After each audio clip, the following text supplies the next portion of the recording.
We are trying to get an interview with the knightly lady who is here practicing.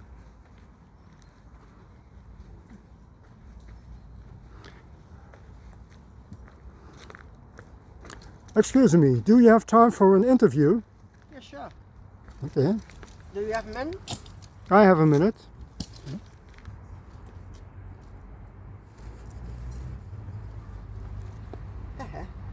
Well, go ahead. Okay. Ask away. First question. What is your name? My name is Lotte Karen. Okay. And what is your age? I am now 29 and in a few days I will turn 30. Okay. Your favorite color? What do you think? Okay. It's red. Okay. How long have you been doing reenactment? From quite some years, I can tell. About 40 years now, and I really like it. It is really a good hobby, and I'm not planning to get it. I think so. Okay. And what's your favorite weapon to fight with? Good question. Quite a hard question to answer, because I like about every fucking weapon you can think of. But I think I prefer the pole axe. So not the pole axe, but the pole axe. Quite short, not too long, and it is really an easy to maneuver weapon. It is quite fast. It is quite light, and yeah, I think that is most likely my favorite weapon. Yeah. Okay. You can say you've been doing this for lots of years now. So your armor is probably not your first armor. Yeah, indeed. I had really a lot of armors, harnesses, kits, whatever you really want to call it.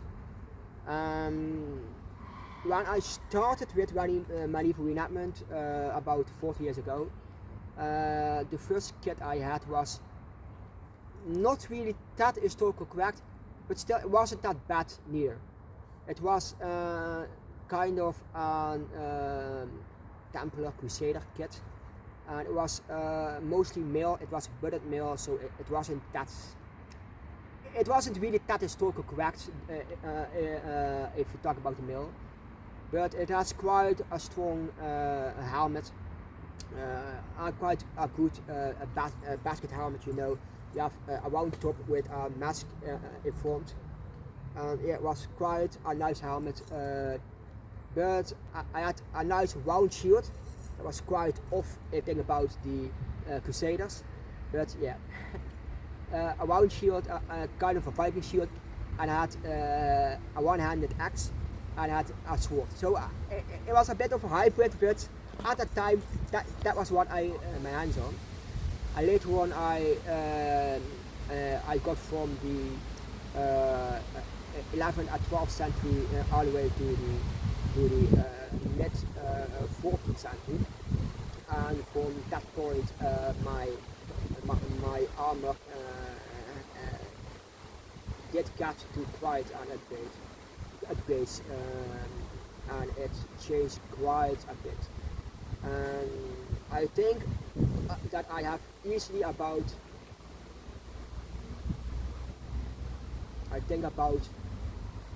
20 different combinations, kits. Not really full harnesses, but kits. So I had so many armor pieces I could combine together. Well, I thought I could combine it, but not everything was really suitable when it comes to historical correctness, and you know. So yeah, that is it. Okay. You told me you have ordered a leg armor. Yeah. How is that going? A leg harness. Leg harness. Leg harness. Yeah. Sorry. So, well, it is currently in the make. It is made by a Polish guy, Stachel. I don't speak Polish, so I don't really know how you have to pronounce it. So it is currently in the make.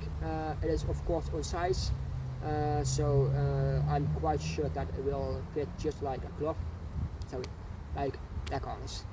So yeah, it will be the curses will be from Brigadine, the quarter of poly.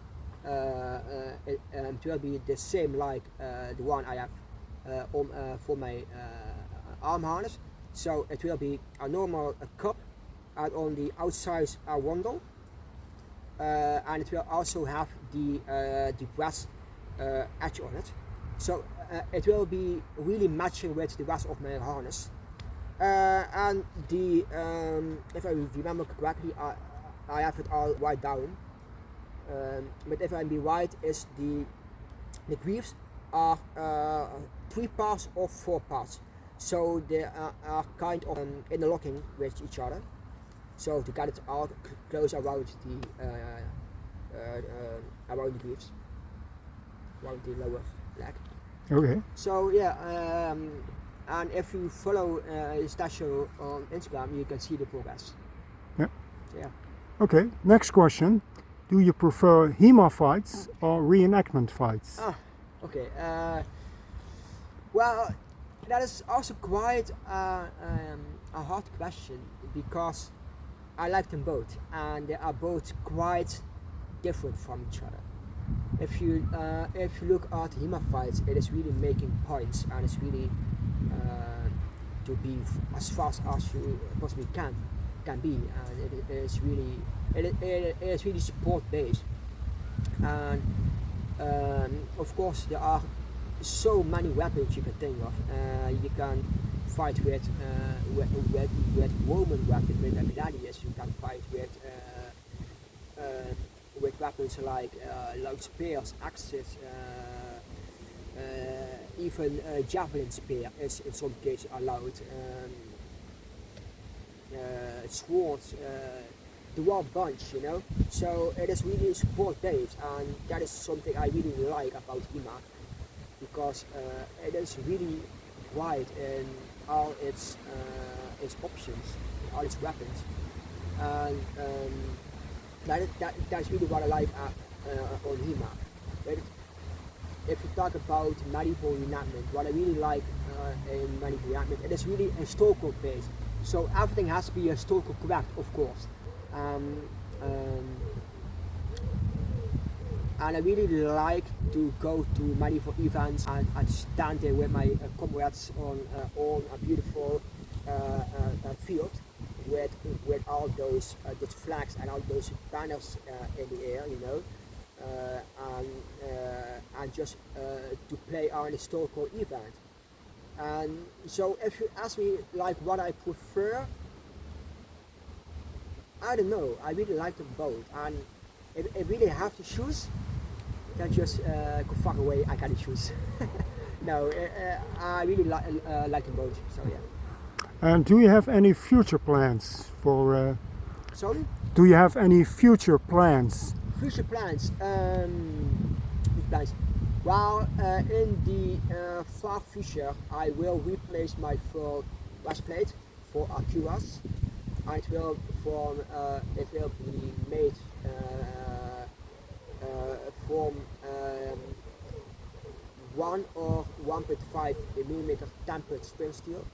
So it will be light, extremely strong, and it will be just lovely.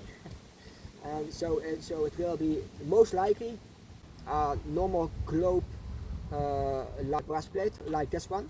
So also the same kind of stock grip, but it will have some kind of fold. So you know those plates that overlap each other. And the back side will also have, of course, on the underside one part of the fold, and it will have saloon door back plates, so they will open just like this.